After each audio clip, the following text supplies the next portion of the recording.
Lucknow police के दोहरे चरित्र को अपनाने के लिए आज़ादाधिकार सेना पार्टी ने हजरतगंज गांधी प्रतिमा पर धरना प्रदर्शन करके हजरतगंज कोतवाली में ज्ञापन दिया, जिसमें पार्टी ने लखनऊ पुलिस को भाजपा से जुड़े मामलों में एफआईआर दर्ज करके कार्यवाही करने के लिए 7 दिन का समय दिया।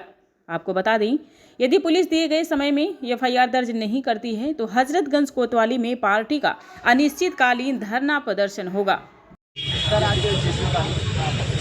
यहाँ आने का मूल उद्देश्य यह है कि इस प्रकार उत्तर प्रदेश पुलिस और लखनऊ पुलिस अलग अलग प्रकरणों में पूरा अलग अलग मापदंड अपनाती है। सत्ताधारी पार्टी के मामले में ब्रजेश पाठक के संदर्भ में आपत्तिजनक शब्द है। समाजवादी पार्टी ने यह व्यक्तिगत मामला था दोनों का। श्री ब्रजेश पाठक को कोर्ट जाने का अधिकार था, उसकी जगह पुलिस ने पार्टी बन के 3rd पर्सन से एफआईआर लिखवा दिया।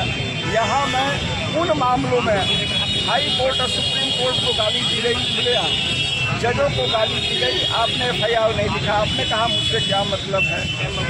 विनय नरवाल जी की पत्नी ने कहा कि सांप्रदायिक एकता बनाई रखी जाए। मैंने कहा उसके विपरीत पूरे संप्रदाय विशेष को लेकर दुनिया भर की गंदी बातें कही गई, महिला अस्मिता को लेकर गंदी बातें कही गई। मैंने एफआईआर दिया, आपने इनकार कर दिया कि आपसे क्या मतलब। तो दोहरा आचरण जो पुलिस और लखनऊ पुलिस कर रही है, उस संदर्भ में मैं यहाँ आया हूँ। मैंने प्रार्थना की है और मैं यह मांग करता हूँ कि समदर्शी और न्यायप्रिय बर्ताव उत्तर प्रदेश पुलिस करे। अलग अलग संदर्भों में अलग अलग प्रकार का कार्य व्यवहार और आचरण न करे। यह भी मैं आपके माध्यम से कहना चाहूँगा कि यदि 7 दिनों में जो मैंने जेन्युइन एफआईआर दिए हैं, जैसे विनय नरवाल का संदर्भ है, हाई कोर्ट सुप्रीम कोर्ट के जजों को जो है अब शब्द कहने का संदर्भ है, फर्जी रिपोर्टिंग का मामला है जो इलेक्ट्रॉनिक मीडिया से किया गया। इन मामलों में यदि 7 दिनों में एफआईआर नहीं होता है तो मैं थाना हजरतगंज में तनहा अकेले बैठकर अनिश्चितकालीन विरोध प्रदर्शन करूँगा और तब तक वहाँ रहूँगा जब तक एफआईआर दर्ज नहीं होता है, क्योंकि पुलिस को यह अधिकार नहीं है कि अलग अलग मामलों में किसी का अलग अलग इंटरप्रिटेशन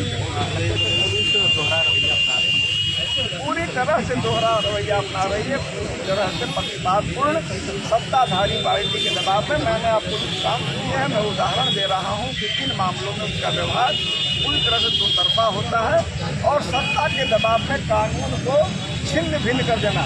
इसमें पाठक का उदाहरण इसका श्रेष्ठ उदाहरण है। एक ऐसा संदर्भ जिससे आपका कोई वास्ता नहीं है।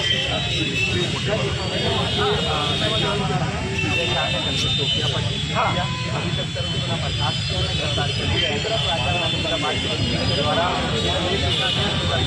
कार्रवाई यह प्रकरण जो आप कह रहे हैं संभवतः जो यूपी का हाल है वही मध्य प्रदेश का हाल है, वही सभी जगहों का हाल है। सभी जगहों की स्थितियाँ जहाँ जहाँ भाजपा शासित प्रदेश है, आपने बिल्कुल सही कहा। यह हरियाणा का हाल है, हरियाणा में उनको उठा के आपने तुरंत बंद कर दिया राजा महमूदाबाद को। मध्य प्रदेश में अब तक आपने एफआईआर हाई कोर्ट के इंटरवेंशन के बाद, हाई कोर्ट द्वारा फॉलोअप के बाद आपने एफआईआर किया, लचर एफआईआर किया, आपने उनको मौका दिया। सुप्रीम कोर्ट से रिकॉर्ड मिली, अब तक आपने गिरफ्तार नहीं किया।